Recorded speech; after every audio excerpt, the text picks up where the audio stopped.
ja võtame. Nakki kurb, tõbras, keerad pildinuks. Ei, Peni on hea. Palun minge teie kaadrist minema. Vana Platon on kinematograafi ette näinud. Kui ta räägib seal sellest, kuidas me kõik vahime koopaseinalise enese varja. Palun, olge praegu paigale, kui ma ütlen, siis hakkake otse liikuma. Ja teie teisel kandal, ärge ka seiske niisama, tehke midagi, tehke tööd. Võta, heinapaat tuleb.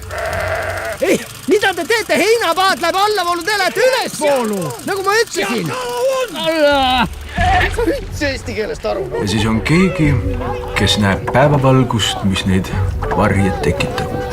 Ja võib-olla meie noorhärra Pääsuke ongi see keegi. Munter, anna mu raha, ma maksan prouale tema tasu. Ei.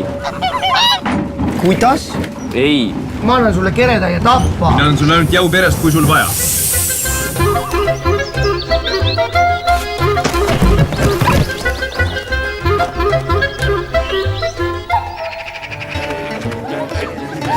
Mis siin viga on? Kas sa hull oled?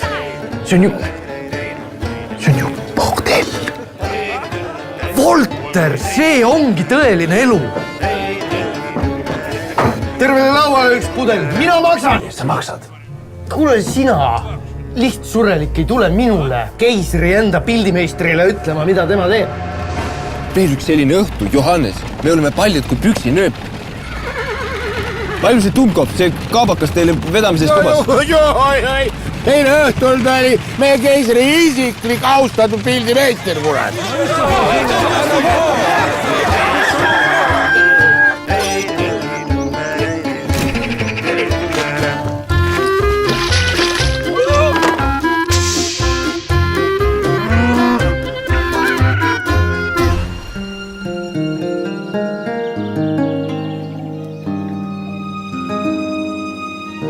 Kohe on teie kord, Preili.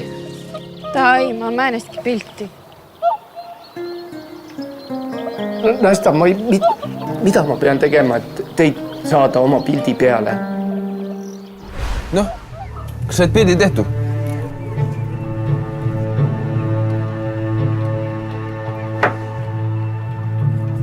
Johannes! Inimese elu ongi nii kui sinematograaf. Kui lint on läbi, kurat, ei anna seda keegi juurde, jumal ega väisene.